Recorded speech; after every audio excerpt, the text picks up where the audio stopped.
26ನೇ ಅಧ್ಯಾಯ ಭಕ್ತ ಪಂಥ ಹರಿಶ್ಚಂದ್ರ ಪಿತಳೆ ಗೋಪಾಲ್ ಅಂಬೇಡ್ಕರ್ ಇವರ ಅನುಭವಗಳು. ನಾವು ಪ್ರಪಂಚದಲ್ಲಿ ನೋಡುವುದೆಲ್ಲವೂ ಆ ಮಾಯೆಯ ಪರಮಾತ್ಮನ ಕ್ರಿಯಾತ್ಮಕ ಶಕ್ತಿ ಆಟ. ಕತ್ತಲೆಯಲ್ಲಿ ಹಗ್ಗವನ್ನು ಸರ್ಪವೆಂದು ಭ್ರಮಿಸುವ ಹಾಗೆ ನಾವು ಆಟವನ್ನು ನೋಡುತ್ತೇವೆ. ಸದ್ಗುರು ನಮ್ಮ ಅರಿವಿನ ಕಣ್ಣು ತೆರೆದು ಅವುಗಳ ನಿಜವಾದ ಜ್ಯೋತಿ ಕಂಡುಬರುವಂತೆ ನಮಗೆ ಸಹಾಯವೆಸಗುತ್ತಾನೆ. ಆದುದರಿಂದ ನಮಗೆ ಯಾವಾಗಲೂ ಸತ್ಯ ದೃಷ್ಟಿ ದಯಪಾಲಿಸುವಂತೆ ಬಾಬಾರವರನ್ನು ಪ್ರಾರ್ಥಿಸೋಣ. ಆದರ್ಶ ಆರಾಧನೆ. ಹೇಮಾಂಡ ಪಂತರು ಆದರ್ಶವಾಸ ಆರಾಧನೆಯನ್ನು ವಿವರಿಸಿದ್ದಾರೆ. ಸದ್ಗುರುವಿನ ಪಾದ ಪೂಜೆಗೆ ನಾವು ಬಿಸಿ ನೀರಾದ ಆನಂದ ಬಾಷ್ಪವನ್ನು ಉಪಯೋಗಿಸೋಣ. ಪ್ರೀತಿ ಎಂಬ ಗಂಧವನ್ನು ಅವನ ಮೈಗೆ ಲೇಪಿಸೋಣ. ನಿಜವಾದ ಭಕ್ತಿ ಎಂಬ ಉಡುಪಿನಿಂದ ಅವನನ್ನು ಅಲಂಕರಿಸೋಣ. ನಮ್ಮ ಸಾತ್ವಿಕ ರಸಭಾವಗಳೆಂಬ ಅಷ್ಟಾವತಾರಗಳನ್ನು ದೃಢಚಿತ್ತದಿಂದ ಫಲವನ್ನು ಅವನಿಗೆ ಅರ್ಪಿಸೋಣ. ಭಕ್ತಿ ಎಂಬ ಸುಗಂಧ ದ್ರವ್ಯವನ್ನು ಅವನ ಶಿರದ ಮೇಲೆ ಚಿಮುಕಿಸೋಣ ಮತ್ತು ಅದನ್ನು ಸೊಂಟಕ್ಕೆ ಕಟ್ಟಿ ನಮ್ಮ ಶಿರವನ್ನು ಅವನ ಚರಣಾರವಿಂದಗಳಲ್ಲಿ ಇಡೋಣ. ಈ ರೀತಿಯಾದ ಸರ್ವಾಭರಣಗಳಿಂದ ಅವನನ್ನು ಅಲಂಕರಿಸಿದ ನಂತರ ಶಂಕೆಯನ್ನು ಹೋಗಲಾಡಿಸಲು ಭಕ್ತಿ ಎಂಬ ಚಾಮರವನ್ನು ಬೀಸೋಣ. ಇಂಥ ಆರಾಧನೆಯ ನಂತರ ನಮ್ಮ ಮನಸ್ಸನ್ನು ಅಂತರ್ಮುಖಿಸು. ಸತ್ಯ ಮಿಥ್ಯಗಳಿರುವ ವ್ಯತ್ಯಾಸ ವಿವೇಚಿಸುವ ಸಾಮರ್ಥ್ಯ ನಮಗೆ ದಯಪಾಲಿಸಿ ಪ್ರಾಪಂಚಿಕ ವಸ್ತುಗಳ ಭೋಗಾಪೇಕ್ಷೆಗಳಲ್ಲಿ ವಿರಕ್ತಿಯನ್ನುಂಟು ಮಾಡಿ ಆತ್ಮಜ್ಞಾನವನ್ನು ಹೊಂದಲು ಸಹಾಯ ಮಾಡು. ನಾವು ನಮ್ಮ ತನು ಮನ ಧನಗಳೆಲ್ಲವನ್ನು ನಿನಗೆ ಅರ್ಪಿಸಿ ಶರಣಾಗತರಾಗಿದ್ದೇವೆ.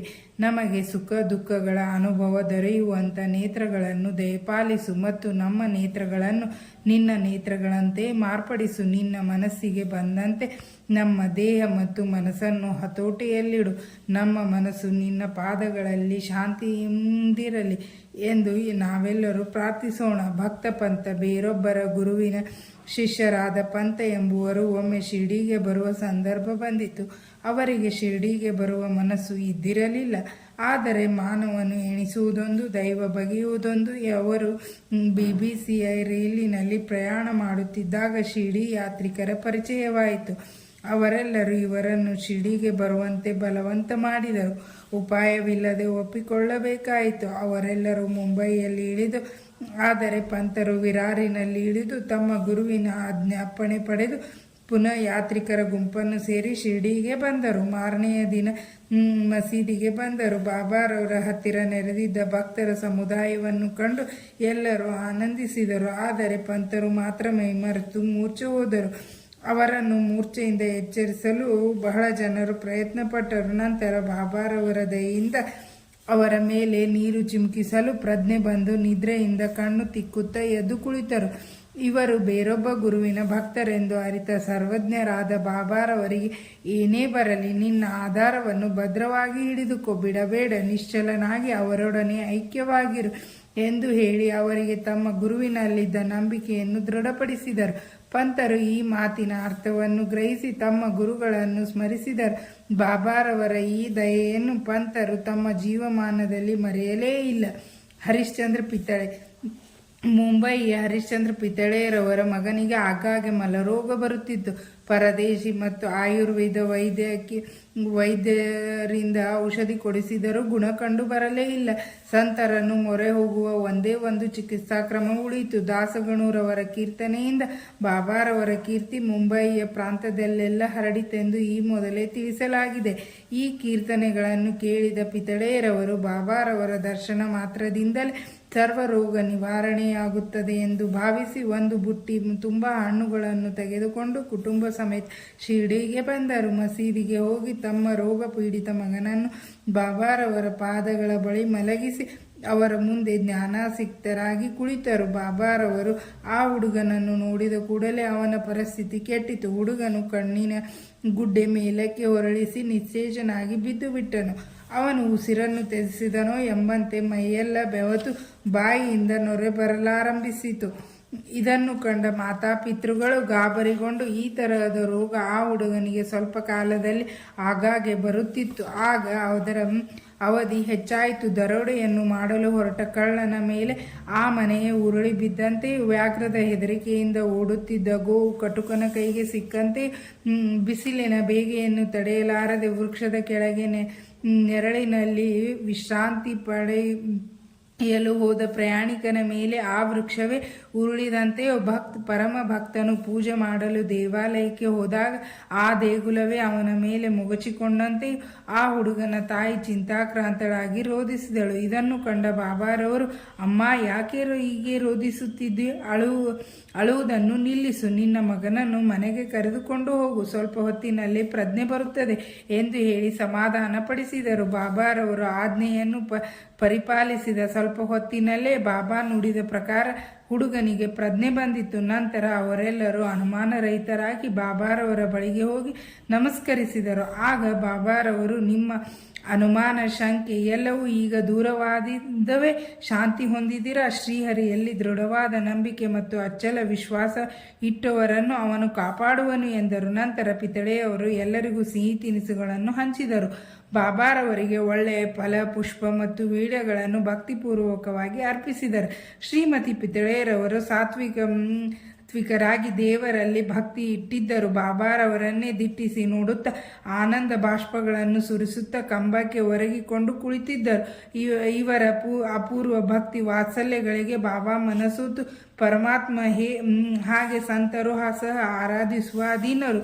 ಕೆಲವು ದಿನಗಳ ನಂತರ ಪಿತಳೆಯರವರು ಕುಟುಂಬ ಸಮೇತ ಹಿಂತಿರುಗಲು ಮಸೀದಿಗೆ ಬಂದು ಬಾಬಾರವರ ಅನುಮತಿ ಬೇಡಿದರು. ಬಾಬಾರವರೆಲ್ಲರಿಗೂ ಊದಿಯನ್ನು ಕೊಟ್ಟು ಪಿತಳೆಯರವರನ್ನು ಹತ್ತಿರಕ್ಕೆ ಕರೆದು, ಬಾಪು, ನಾನು ನಿನಗಾಗಲೇ 2 ರೂಪಾಯಿ ಕೊಟ್ಟಿರುತ್ತೇನೆ.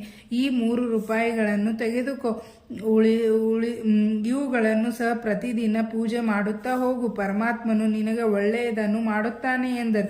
ಪಿತಳೆ ಹಣವನ್ನು ಪ್ರಸಾದವಾಗಿ ಸ್ವೀಕರಿಸಿ ಬಾಬಾರವರ ಆಶೀರ್ವಾದ ಪಡೆದರು. ನಂತರ ಬಾಬಾ, ನನಗಾಗಲೇ 2 ರೂಪಾಯಿ ಕೊಟ್ಟಿದ್ದೇನೆಂದರು. ಅದು ಹೇಗೆ? ನಾನು ಶಿರ್ಡಿಗೆ ಬರುತ್ತಿರುವುದು ಇದೇ ಮೊದಲು. ಇದರ ಅರ್ಥವೇನು ಎಂದು ಯೋಚನಾಮಗ್ನರಾದರು. ಬಾಬಾರವರು ಸಹ ಸುಮ್ಮನಿದ್ದರು. ಪಿತಳೆಯರವರು ಮುಂಬಯಿಗೆ ಬಂದು ಶಿರ್ಡಿಯಲ್ಲಿ ನಡೆದುದೆಲ್ಲವನ್ನು ತಮ್ಮ ತಾಯಿಗೆ ತಿಳಿಸಿದರು. ಬಾಬಾರವರು ಆಗಲೇ 2 ರೂಪಾಯಿ ತಮಗೆ ಕೊಟ್ಟಿದ್ದೇನೆಂದು ಹೇಳಿದ್ದನ್ನು ಸಹ ತಾಯಿಗೆ ತಿಳಿಸಿದರು. ಅವರ ತಾಯಿಗೂ ಸಹ ಮೊದಲು ಅರ್ಥವಾಗಲಿಲ್ಲ. ಸ್ವಲ್ಪ ಹೊತ್ತು ಯೋಚಿಸಿದ ನಂತರ ಅವರಿಗೆ ಹಳೆಯದೊಂದು ಘಟನೆ ನೆನಪಿಗೆ ಬಂದು, ಮಗನನ್ನು ಕುರಿತು ನೀನು ಹೇಗೆ ನಿನ್ನ ಮಗನೊಡನೆ ಶಿರ್ಡಿಗೆ ಹೋಗಿ ಬಂದಿರುವೆ, ಅದೇ ರೀತಿ ನಿನ್ನ ತಂದೆಯವರು ಸಹ ನಿನ್ನೊಡನೆ ಅಕ್ಕಲಕೋಟೆ ಮಹಾರಾಜರ ದರ್ಶನವನ್ನು ಪಡೆಯಲು ಹೋಗಿದ್ದರು. ಅವರು ನಿಮ್ಮ ತಂದೆಯವರಿಗೆ 2 ರೂಪಾಯಿ ಕೊಟ್ಟು ಪೂಜಿಸಲು ಹೇಳಿದ್ದರು. ಅವರು ಸಹ ಶುದ್ಧ ಸಾತ್ವಿಕ ಯೋಗಿಗಳು, ಮಹಾಜ್ಞಾನಿಗಳು ಮತ್ತು ಸಿದ್ಧ ಪುರುಷರು ಆಗಿದ್ದರು.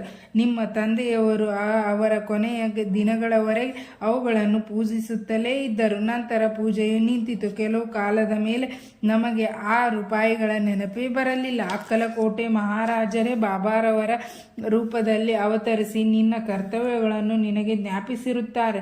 ನೀನೇ ಅದೃಷ್ಟಶಾಲಿ. ಆದುದರಿಂದ ಇನ್ನು ಮುಂದೆ ನಿನ್ನ ಅನುಮಾನಗಳೆಲ್ಲವನ್ನು ತ್ಯಜಿಸು. ಒಳ್ಳೆಯ ನಡತೆ ಉಳ್ಳವನಾಗು. ಕುಲದೇವರನ್ನು ಮತ್ತು ರೂಪಾಯಿಗಳನ್ನು ಪೂಜಿಸುತ್ತಾ ನಡೆ. ಸಂತರ ಆಶೀರ್ವಾದವೇ ಶ್ರೇಷ್ಠವೆಂದು ಬಗೆದು ಸರಿಯಾದ ಜ್ಞಾನ ಮಾರ್ಗವನ್ನು ಅವಲಂಬಿಸು. ದಯಾಮಯರಾದ ಶ್ರೀ ಸಾಯಿ ಸಮರ್ಥರು ನಿನ್ನಲ್ಲಿ ಭಕ್ತಿಯನ್ನು ಪುನರುದ್ಧಾನ ಮಾಡಿರುತ್ತಾರೆ ಎಂದರು. ಮಾತೆಯ ನುಡಿಗಳನ್ನು ಕೇಳಿ ಪಿತಳೆಯರವರು ಹರ್ಷಭರಿತರಾದರು. ಗೋಪಾಲರಾವ್ ಅಂಬೇಡ್ಕರ್ ಎಂಬುವರು ಬಾಬಾರವರ ಭಕ್ತರಾಗಿದ್ದರು. ಅವರು ಠಾಣಾ ಜಿಲ್ಲೆಯಲ್ಲಿ ಅಬ್ಕಾರಿ ಇಲಾಖೆಯಲ್ಲಿ 10 ವರ್ಷ ಕೆಲಸ ಮಾಡಿ ನಂತರ ಜವಾರ್ ನೌಕರಿಯಿಂದ ನಿವೃತ್ತರಾದರು. ಬೇರೆ ಕೆಲಸ ಹುಡುಕಿ ವಿಫಲರಾಗಿದ್ದರು. ಅನೇಕ ತೊಂದರೆಗಳು ಮೇಲಿಂದ ಮೇಲೆ ಉಂಟಾಗಿದ್ದರಿಂದ ಅವರು ಬಹಳ ದುಃಖದಿಂದಿದ್ದರು.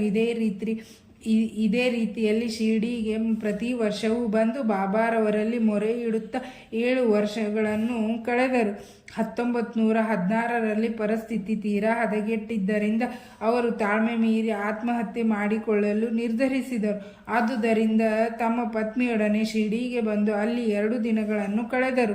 ಒಂದು ದಿನ ದೀಕ್ಷಿತ್ ವಾಡಾದ ಎದುರಿನಲ್ಲಿದ್ದ ಎತ್ತಿನ ಬಂಡಿಯ ಮೇಲೆ ಕುಳಿತು ಬಾವಿಯಲ್ಲಿ ಬಿದ್ದು ಹಸುವನ್ನು ನೀಗಬೇಕೆಂದು ನಿರ್ಧರಿಸಿದರು. ಅವರು ಅವರು ಮಾಡಲೆತ್ನಿಸಿದುದು ಒಂದು, ಆದರೆ ಬಾಬಾರವರ ಇಚ್ಛೆ ಇನ್ನೊಂದು. ಅಲ್ಲಿಂದ ಸ್ವಲ್ಪವೇ ದೂರದಲ್ಲಿ ಇದ್ದ ಖಾನಾವಳಿ ಮಾಲೀಕರು ಬಾಬಾರವರ ಭಕ್ತರು ಆದ ಸಗುಣ್ ಮೇರು ನಾಯಕ್ ಹೊರಗೆ ಬಂದು ಏಕಾಂಗಿಯಾಗಿ ಕುಳಿತಿದ್ದ ಅಂಬೇಡ್ಕರ್ ಅವರನ್ನು ನೋಡಿ, ನೀವು ಅಕ್ಕಲಕೋಟೆ ಮಹಾರಾಜರ ಚರಿತ್ರೆಯನ್ನು ಓದಿದ್ದೀರಾ ಎಂದು ಕೇಳಲು ತಕ್ಷಣವೇ ಅವರಿಂದ ಆ ಪುಸ್ತಕವನ್ನು ಪಡೆದು ಓದಲು ಉಪಕ್ರಮಿಸಿದರು. ಹೀಗೆ ಆ ಪುಸ್ತಕ ಓದುತ್ತಿರುವಾಗ ದೇವಾನುಗ್ರಹೋ ಎಂಬಂತೆ ಈ ಕೆಳಗಿನ ಉಪಕಥೆಯು ಅವರಿಗೆ ಕಂಡಿತು.